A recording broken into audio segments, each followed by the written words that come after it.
اعوذ باللہ من الشیطان الرجیم بسم اللہ الرحمن الرحیم واستعینوا بالصبر والصلاۃ ان اللہ مع الصابرین ان اللہ وملائکتہ یصلون علی النبی یا ایھا الذین آمنوا صلوا علیہ وسلم تسلیما اللہم صل علی محمد عبدک ورسولک وصلی علی المؤمنین والمؤمنات والمسلمین والمسلمات۔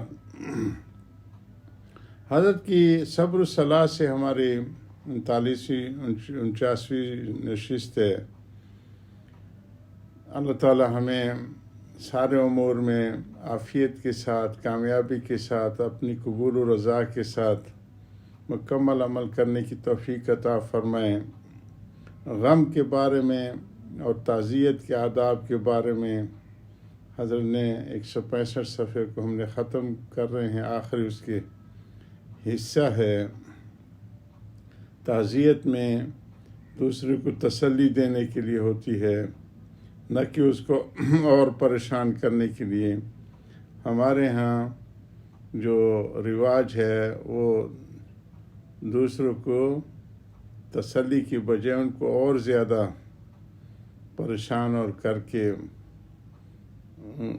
یہ رویہ حضرت فرمایا ٹھیک نہیں ہے۔ حضرت عباس ان کے بیٹے عبداللہ بن عباس سے جو ایک بدو نے جو تسلی کرائی تھی، جو اشعار کی تھے، وہ ہم پورے کر چکے۔ حضرت عبداللہ بن عباس فرماتے ہیں کہ مجھے کسی کی تعزیت سے اتنا نفع نہیں ہوا جتنا اس بدو عرابی کی تعزیت سے ہوا۔ بعض جگہ جہاں بے تکلفی ہوتی ہے میں بھی یہی بات کہہ دیتا ہوں کہ امیاں کس غم میں پڑے۔ انسان کو خدا نے عقل اور دین اس موقع کے واسطے عطا فرمایا ہے۔ عقل سے کام لو اور دین کی باتوں میں غور کرو۔ تو یہ بات کچھ زیادہ غم کی نہیں، کیونکہ مرنے کی حقیقت یہ ہے جیسے پردیس سے وطن پہنچ جائے تو مرنے والا تو اصلی وطن میں پہنچ گیا۔ ہمارے حضرت اس پہ جملہ فرمایا کرتے جو ان کو کہتے فلاں مر گیا تو فرماتے تھے گھر گیا، تو اصلی وطن تو گھر وہی ہے۔ ہاں ہم پردیس میں رہ گئے، ہم کو اس کی فکر چاہیے کہ خیریت سے ہم بھی اپنے وطن میں پہنچ جائیں۔ بس اب صرف مفارقت کا صدمہ رہ گیا ہے کہ جب دوست بچھڑتے ہیں تو ایک دوسرے کے جذبات ہوتے ہیں کہ وہ بھی چند روز ہے، ایک دن ہم بھی وہیں جانے والے ہیں جہاں وہ گیا۔ ایک بات میں لاکھوں کو بتلاتا ہوں، وہ یہ کہ طبی غم اور ہے، کسبی غم اور ہے کہ مردہ بار بار گڑے مردے کھودتے رہتے، یہ کسبی ہوتا ہے کہ ہے ایسے تھا ویسے تھا۔ اور طبی غم کی مدت بہت کم ہے، وہ بہت جلدی اللہ پاک ذہن سے نکال کے دوبارہ زندگی اس اپنے مشاغل کی طرف لوٹ آتی ہے۔ وہ تو خود بخود بہت جلد زائل ہو جاتا ہے۔ ہاں کسبی غم جو خود سوچ کر پیدا کیا جاتا ہے اور تذکرہ کر کے بڑھایا جاتا ہے، وہ البتہ اشد ہے، مگر اس کے حدوث و بقا اختیاری ہے۔ اس کو لانا اور یہ کرنا اختیاری ہے۔ کل ہمارا سفر جام شور اور حیدرآباد کا تھا، اس میں ہمارے قاضی خاندان کے بڑے آدمی تھے، بڑی ملازمت سے ریٹائر، ان کے نوجوان بچے کا ایکسیڈنٹ ہوا۔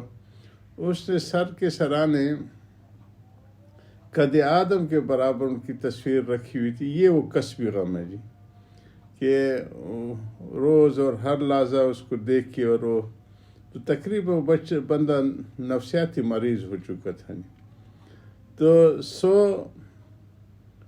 معصوف کو تذکرہ نہ کرو، اس کا جو گزر گیا ہے اس کو بار بار تذکرہ نہ کرو تو کسبی غم پاس بھی نہیں آئے گا، وہ نہیں آئے گا۔ ہمارے خاص کر خواتین میں یہ ہے کہ وہ بچے کے کپڑے لے آتے ہیں، پھر اس کو کھلونے لے آتے ہیں، پھر اس کو دیکھ کے وہ روتی ہیں کہ ایسے تھا وہ ایسے تھا۔ یہ وہ کسبی غم ہے جو خود لایا جاتا ہے، اور یہ منع ہے۔ رہا طبی غم، وہ البتہ غیر اختیاری ہے، مگر وہ نہ تحمل سے باہر ہے نہ اس کی مدت زیادہ ہے۔ پھر اس کی حکمت میں غور کیا جو تو معلوم ہوگا کہ حق تعالیٰ نے یہ غم بھی محض رحمت کی وجہ سے دیا ہے کہ وہ ایک دولت غم کو عطا فرمانا چاہتے. جب وہ حکمت حاصل ہو جاتی ہے تو خود ہی اس کو دور بھی کر دیتے. اللہ سبحانہ اس غم کو دور کر دیتے. درد از یارست درمان نیز ہم دل فدائے او شد و جان نیز ہم درد دوست کا دیا ہوا ہے اور دوا بھی. دل اور جان دونوں اس پر فدا ہیں. اللہ تعالیٰ تم کو غم دینا چاہتے ہیں بلکہ ایک دولت دینا چاہتے ہیں جس کا اعلیٰ غم کو بنایا گیا ہے. پھر چونکہ غم مقصود نہیں اس لیے اس کو جلد ہی زائل کر دیتے بشرطے کہ تم خود اس کو نہ پالو اور بڑھانے کی کوشش نہ کرو. غم کی حالت یہ ہے کہ انسان متمدن ہے یعنی شہروں میں بسنے والا اور تمدن موقوف ہے ہمدردی پر. اس میں غریب غربا اور بیمار پریشان حالوں کے ساتھ انسان کو ہمدردی ہو جاتی ہے اور ہمدردی موقوف ہے رقت قلب کا. دن کے دل جو ہوتے ہیں وہ ہر وقت اللہ کے سامنے عاجزی کرتے ہیں روتے ہیں. بس رقت کو تازہ کرنے کے لیے بعض دفعہ اسباب رقت یعنی غم وغیرہ نازل ہوتے ہیں کہ وہ ہمدردی والا جذبہ تمنا درد دل کے واسطے پیدا کیا انسان کو.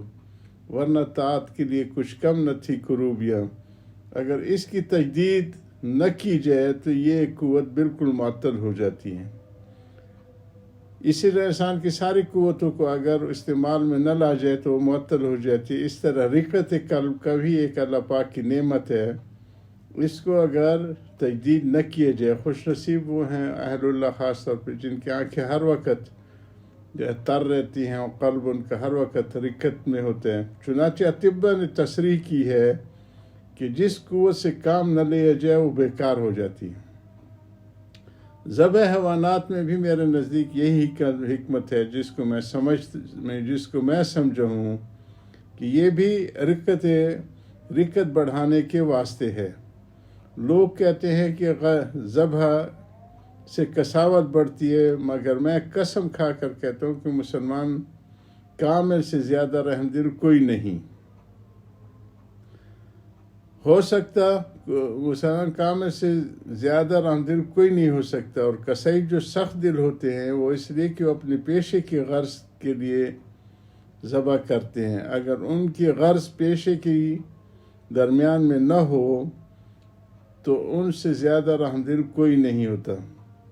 بہرحال غم کی حکمت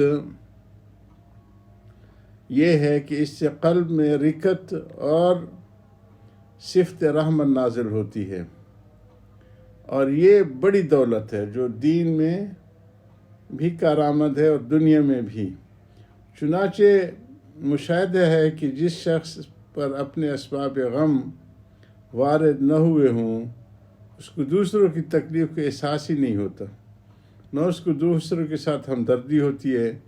یہ راز ہے طبی غم میں 3 دن مقرر فرمائی ہے کہ 3 دن تک وہ.